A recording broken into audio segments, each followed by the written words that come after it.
সময় দেওয়া হচ্ছে পরিবেশন করছেন।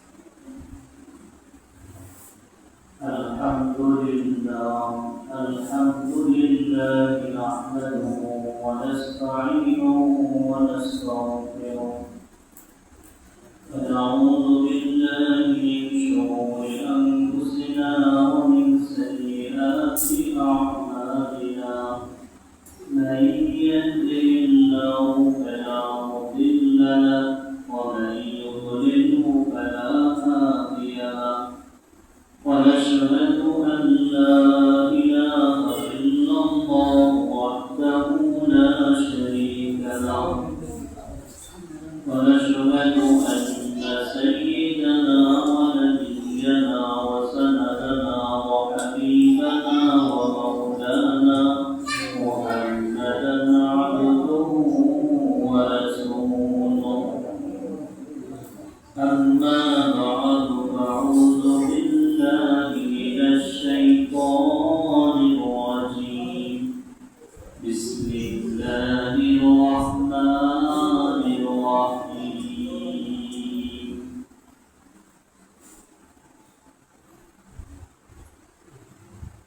ومن يطع الله ورسوله ويخشى الله ويتقه فأولئك هم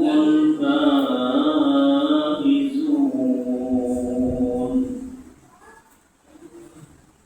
صدق الله المولانا العظيم الحمد لله الله تعالى رسول الكرام যে মহান আল্লাহ তাআলা দয়া করে মহব্বত করে আল্লাহ তাআলার পবিত্র ঘর মসজিদে জুমাতে আসবার এবং বসবার তৌফিক দান করেছেন। এজন্য অন্তরে অন্তঃস্থল থেকে কালিমাতুল শুকর আদায় করি। সকলে আলহামদুলিল্লাহ। আল্লাহ তাআলা আমাদেরকে অত্যন্ত দয়া করে মহব্বত করে আল্লাহ তাআলা পবিত্র ঘরে আনছেন। যেন আল্লাহ তাআলাকে মহব্বত করে তাকে ভালোবাসেন, সেই ভালো কাজগুলো করার তৌফিক পান। বহুত বড় শুকরিয়া যে আল্লাহ তাআলা আমাদেরকে হাজার হাজার মানুষ থেকে বাছাই করে আল্লাহ তাআলার হুকুম পুরা করার জন্য যে আশা করার তৌফিক দিয়েছেন। এজন্য আবার আলহামদুলিল্লাহ। আমি আপনাদের সামনে একটি আয়াত তেলাওয়াত করছি কুরআনুল কারীমে সূরা আন-নূরের 52 নম্বর আয়াত। আল্লাহ তাআলা বলেন وَمَن يُطِعِ اللَّهَ وَرَسُولَهُ وَيَخْشَ اللَّهَ وَيَتَّقِهِ فَأُولَئِكَ هُمُ الْفَائِزُونَ। এই আয়াতের মধ্যে আল্লাহ তাআলা চারটি শর্ত দিয়েছেন। এই চারটি শর্ত যারা পালন করবে তারা কামিয়াব হবে। সুবহানাল্লাহ। কেন আছে না? আছে।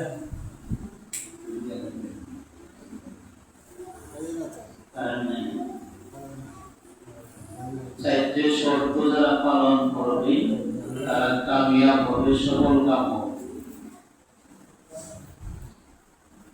কামিয়াব সফল কাম কি আপনারা মনে করেন? বেশি সংখ্যক কাজে সফল কাম, বেশি সংখ্যক কাজে সাকসেসফুল, বেশি জ্ঞানী কাজে সাকসেসফুল, বড় শিক্ষিত হইলে সাকসেসফুল। কি মনে করেন? দুনিয়াতে যদি আমরা বেশি সম্পত্তির মালিক হই তাহলে আমি কামিয়াব। যদি আমি বড় একজন ইঞ্জিনিয়ার হইতে পারি তাহলে আমি কামিয়াব। যদি আমি দেশের প্রধানমন্ত্রী হইতে পারি তাহলে আমি কামিয়াব। যদি আমি বিশাল কিছুর মালিক হইতে পারি তাহলে আমি কামিয়াব। বিনা আপনি কামিয়াব না। অস্বীকার অর্জন লিখছেন যার মধ্যে তিনটে শর্ত পাওয়া যাবে সেই হবে সাকসেসফুল, সেই হবে কামিয়াব। তো আমরা সবাই দেখতে হবে যে আমাদের ভিতরে এই তিনটে শর্ত আছে। তিনটে শর্ত পাওয়া যায় তাহলে আমি কামিয়াব হব, কামিয়াব সাকসেসফুল। তিন শর্তের মধ্যে একটা শর্ত হইল যার কোনো টেনশন নাই, যার কোনো চিন্তা নাই, যার কোনো পেরেশানি নাই। বলেন আপনারা যে আপনাদের কোনো পেরেশানি আছে, কোনো টেনশন আছে, কোনো চিন্তা আছে, প্রধানমন্ত্রী থেকে নিয়ে দপ্তর পর্যন্ত সবাই কোনো চিন্তা আছে কিনা, আমাদের কোনো চিন্তা পেরেশানি আছে কিনা, টেনশন আমাদের আছে কিনা? কেউ তো টেনশন ছাড়া না, কি বলেন? কেউ তো আমাদের টেনশন ছাড়া না। সবাই চিন্তা, সবাই পেরেশানি, যেহেতু বলি থাকুক পেরেশানির অভাব নাই, আছে কিনা? জন্য টেনশনের অভাব নাই। এখন কোনো মানুষ পাবেন না যে তার কোনো টেনশন নাই, তার কোনো চিন্তা নাই, কোনো পেরেশানি নাই, আমার মানুষ পাওয়া যাবে না। টেনশন ছাড়া পাওয়া বলেন নবীদের কি পাওয়া যায়নি, তাকে আগে পাবেন। বলতেছেন আন্তা শিক্ষা ইয়া রাসূলুল্লাহ, হুজুর 20টি চুল সাদা হয়ে গেছে। সাদা হয়ে যাওয়ার পরে আবু বকর বলতেছেন হুজুর নবী আপনি তো বৃদ্ধ হয়ে গেছেন, চুলা আমরা কই না পড়া হইতেছ, চুলা হইতেছে কই না আমরা। রাসূলুল্লাহ বলেন যে আবু বকর শোনো, সাইয়াবাতনি হু, আল্লাহ তাআলা যে কোরআনে কারিমের মধ্যে সূরা হুদ নামে একটা সূরা নাযিল করেছেন। এই সূরা আলোচ্য বিষয়ের চিন্তা আমার চুল সাদা হয়ে গেছে। আল্লাহ তাআলা যে আযাব ওদের ভয় কথা বলছেন, টেনশনে আমার চুল সাদা হয়ে গেছে। নবী আম্বিয়া কেরামেও নবীদেরও টেনশন ছিল, চিন্তা ছিল কিনা? তাহলে আপনি আমি হব, তাহলে এক শর্ত আমাদের মধ্যে নাই, প্রথম শর্ত আছে আমাদের মধ্যে, তাহলে আমরা তাহলে কামিয়াব না, তাহলে আমরা সফল না, কি বলেন? জন্য যার কোনো চিন্তা নাই, এক নম্বর শর্ত হলো যার মধ্যে কোনো টেনশন নাই, সেই হবে কামিয়াব। টেনশন মানুষ নাই, তাহলে আমি হতে পারলাম না। হাসান বসরি রহমাতুল্লাহ আপনারা শুনছেন, বহুত বাংলা বলি বড় আলেম ছিল। তিনি একদিন এই রাস্তার পাশে পানির মধ্যে জানালার বিছায়া নামাজ দাঁড়ায় গেছে। এই দিক দিয়ে আবার রাবিয়া বসরি, আপনার নাম শুনছেন, আমরা বলি রাবিয়া বসরি, তিনি আবার রাস্তা দিয়ে যাইতেছেন। তো দেখেন হাসান বসরি তার আবার উস্তাদও বসন, বুঝলেন যে উস্তাদই তো পানির মধ্যে নামাজ দাঁড়াইছে। এই অবস্থা দেখে তো সাধারণ মানুষ তো বিপদগ্রস্ত হবে, সাধারণ মানুষ তো ইমান হারা হবে, সাধারণ মানুষ তো আমাদের অনেক কমতি দেখা যাবে। কাজেই ঈদের পর যদি কি করতেছেন, যদি কি করে বেড়ানো যায়, বেড়ানো দরকার। মানুষ তো তাকে অনেক কিছু মনে করবে, কামের টাকা সব পাবো, আল্লাহ না পাইলে টাকা দেবো, যে টাকা হচ্ছে পানি নামাজ পড়ে যাচ্ছে, তো আর তো টাকা নাই। মানুষ কিভাবে বিপদগ্রস্ত হইতে পারে, এই বলে তিনি হাসান রাবিয়া বসরি তিনি আবার জানালার বিষয়ে দেশে স্বপ্ন করে বাতাসের মধ্যে, মালিক না কিন্তু উপরে বাতাসের মধ্যে জানালার বিষয়ে নামাজ দাঁড়ায় গেছে। তিনি তো এই কবলা হাসান বসরি রহমাতুল্লাহ আলাইহি পানির উপরে জানালার বিষয়ে নামাজ পড়তেছেন। সালাম কইরা দেখেন যে একজন মহিলা স্বর্ণতারে বাতাসের মধ্যে জানালার বিষয়ে নামাজ পড়তেছে। তিনি আশ্চর্য হয়ে যায়, আমাদের তো এই লোক কম না, আমি পানির মধ্যে দাঁড়াইছি আর এই লোক দাঁড়াই গেছে বাতাসের মধ্যে, এই লোক আমাদের কম না, এই লোক অনেক কামে মানুষ ছাড়া তো পারবো না, সাধনা ছাড়া তো পারবেন। তো হাসান বসরি রহমাতুল্লাহ আলাইহি এই আশ্চর্য হইয়া বলতেছেন, তো রাবিয়া বসরি নামাজ শেষ করলেন, শেষ করে বলতেছেন যে উস্তাদি আপনি যে পানির মধ্যে নামাজ পড়তেছেন, এগুলো ওলির আলামত নয়, আপনার কোনো বাহাদুরি না, আপনার কোনো বেলায় নয়। পানির উপরে যে নামাজ পড়তে পারলে যদি ওলি হইতে পারতো, পানির মধ্যে যে ব্যাঙ আছে, ব্যাঙ তো সারা বছর বাসি পানি হতা, ব্যাঙ গিয়ে ওলি হয়ে গেলে পানির মধ্যে নামাজ পড়তে পারলে যে আমি বড় হই, এটা বাবা দাদা সন্ধ্যার মধ্যে আমি বাতাসের উপরে জানলাম যে নামাজ পড়ছি, এটাই কোনো বই আলামত না, আমার কোনো বেহারি না, আমার কোনো বেহারি না। বাতাসের মধ্যে জানালাম যে নামাজ পড়তে পারলেই যদি না জানাবে সেটা দাঁড়াইতে পারলে যদি আল্লাহ বলি হয়ে যেত, তাহলে ওরকম তো পাখিগুলো তো সারা বছর উপরেই থাকে, পাখিগুলো তো আল্লাহ বলি হয়ে যেত। জন্য আমাদের মনোভাব এমন নেওয়া যাবে না। রাবিয়া বসে ইংলিশে কথা বলতেছেন হাসান বসরি রহমতুল্লাহ আলাইহি, তিনি বাবুলের কামেল মানুষ হবে মহিলা হবে, যদি আমার কোনো অসুযোগ আমলের কারণে যদি আল্লাহ তাআলা কাছে আমি ধরা পড়ে যাই, যদি আমি আমার আমলের কারণে জান্নাতবাসী আমি না হই, তাহলে এই মহিলা যদি জান্নাতবাসী হয় তাহলে তো আমি তার আঙ্গুল ধরে আমি জান্নাতে যেতে পারবো। এই জন্য এই নিয়তে তার কাছে বিবাহের প্রস্তাব দিয়েছে। কারণ হাদিসের মধ্যে আসছে যে স্বামী স্ত্রী যদি উভয়ই জান্নাতে যেতে হয় তাহলে তারা উভয় আঙ্গুল ধরে জান্নাতে যেতে চায়। আর যদি স্ত্রী আমল করার কারণে নেককার হওয়ার কারণে জান্নাতে টিকিট পয়সা বা টিকিট দিলে জান্নাতে বলবেন জান্নাতে নিয়ে যাও, জান্নাতে যখন তুমি যাও তো বলবেন আপনি তো বলছেন যে স্বামী স্ত্রী আঙ্গুল ধরে জান্নাতে যাও, আমার স্বামী বই, তো বলবেন তোমার স্বামী তো কাজ করতে ভালো ছিল না, সেটা জান্নাতে টিকিট পায় নাই, তো জাহান্নাম হয়ে গেছে। তো এই একটা মহিলা বলবেন যে আমি একা জান্নাতে কি করবো, একা আমি যাবো, তো বলবেন ঠিক আছে ফেরত নিয়ে আনেন, আমি একা যাবো না, স্বামীর সাথে আমি দুজন জাহান্নামে যাবো। আল্লাহ তাআলা বলবেন যে আমি তো একবার কিছু গেলে ফেরত নিতে পারি না, আমি রসুল লোক না, তো রসুল লোক আমি না, তাহলে টিকিট আমি ফেরত দিতে পারবো না, দেয়া দিচ্ছি। তো মহিলা তখন বলবে তাহলে একটা টিকিট আমাকে দেবেন, স্বামীর টিকিটটা আমাকে দেবেন। আল্লাহ তাআলা বলবেন যে বললেই তো হবে, বলবো তোমার কাছে, যাও তোমার কথাবার্তাতে তোমার স্বামীর টিকিটটাও তোমাকে দিয়ে দিলাম, উভয়ের আঙ্গুল ধরে জান্নাতে চলে যাও। স্বামী যদি স্ত্রী নেককার হোক, মহিলা নেককার আমল হবে জান্নাতবাসী হোক, স্বামীর জন্য কি করবেন, সুপারিশ করবেন, মহিলাকে নেককার বানাও। তো হাসান বসরি রহমাতুল্লাহ আলাইহি এই চিন্তা চেতনা নিয়ে তিনি রাবিয়া বসরিকে বিবাহের প্রস্তাব দিলেন।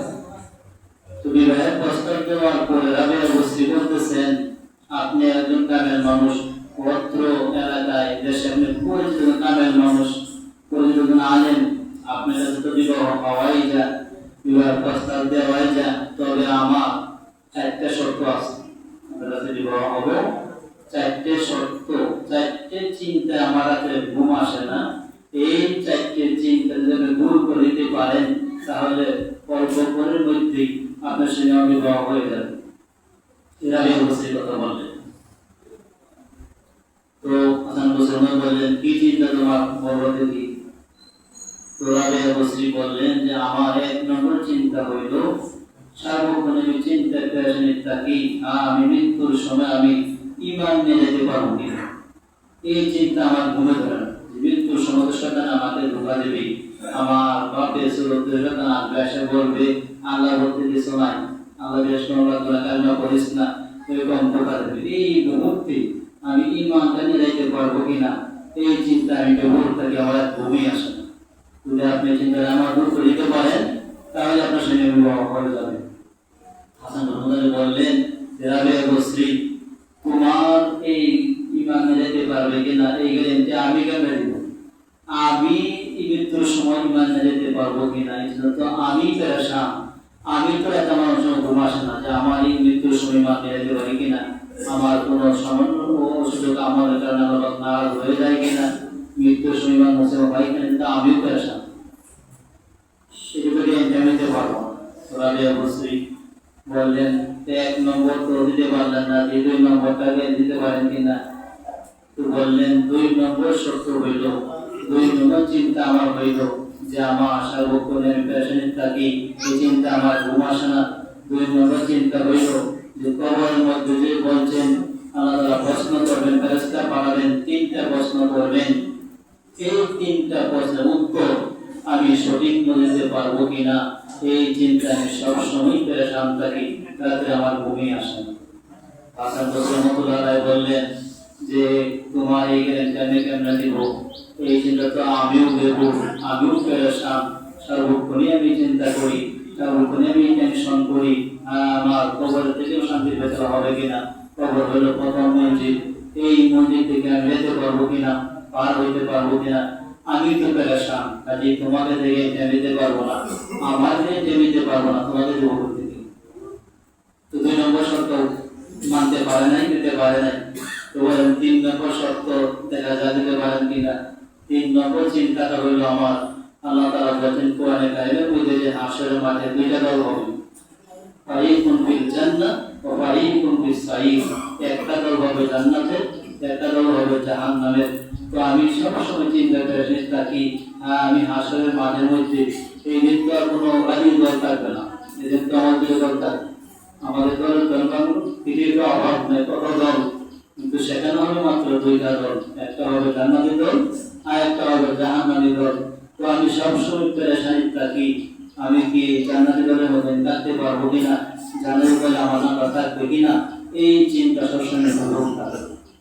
যদি আপনি দিতে পারেন যে আমি এই চিন্তা আমি দায়িত্ব নিলাম যে জান্নাতি দলে আপনি থাকবেন, তাহলে আমি বিবাহ হবো।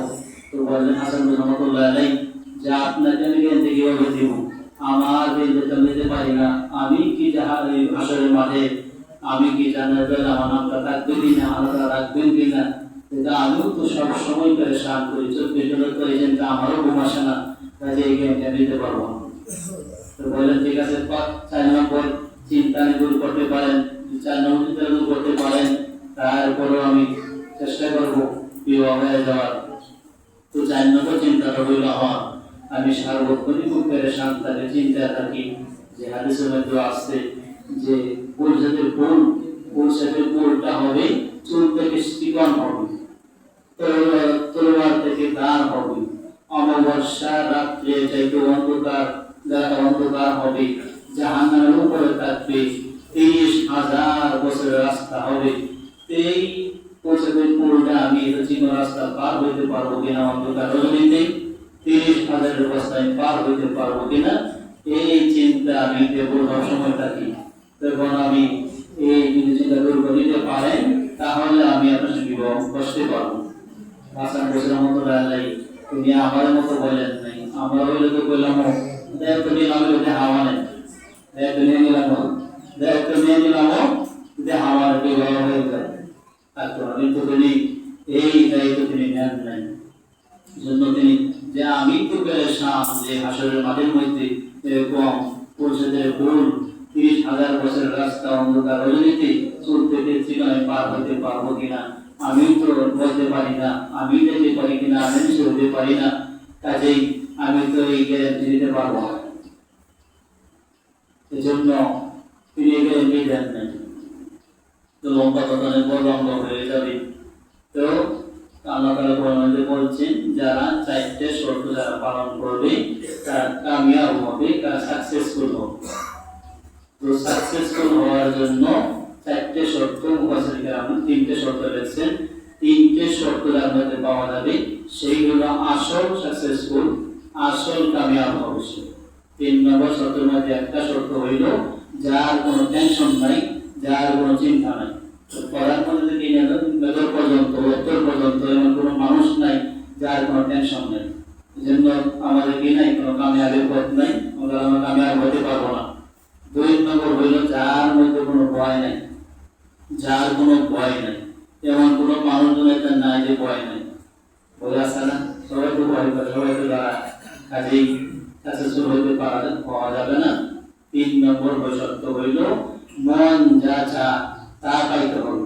মন যখন আমাদের চাই এরকম হবে, আমি মনে করি আজকে আমি এরকম পদবী বড় বড় মালিক হবো, করে দিতে হবে। যদি এরকম পাইতে পারেন তাহলে সাকসেসফুল হওয়া যাবে। এই জন্য মন যা চায় যখন যা চাই আপনি পাইতে পারেন, মুফাসসির কেরাম লেখে এই 3টে শর্ত যার মধ্যে পাওয়া যাবে, যার কোনো টেনশন নাই, যার কোনো ভয় নাই, যখন যেটা চায় সকলেই সেটা সে পায়, অর্জন করতে পারে। যদি এমন শর্ত তার মধ্যে পাওয়া যায় তাহলে সেই হবে আসল কামিয়াব, সাকসেসফুল।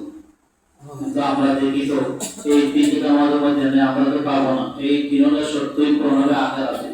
আখেরাতে যে জান্নাতে হয়ে যাবে তার কোনো টেনশন নাই, যে জান্নাতি হয়ে যাবে তার কোনো ভয় নাই, যে জান্নাতি হয়ে যাবে আল্লাহ তাআলা বললেন সে যা চাইবে যখন চাইবে চাওয়ার সঙ্গে সঙ্গে মিলে যাবে।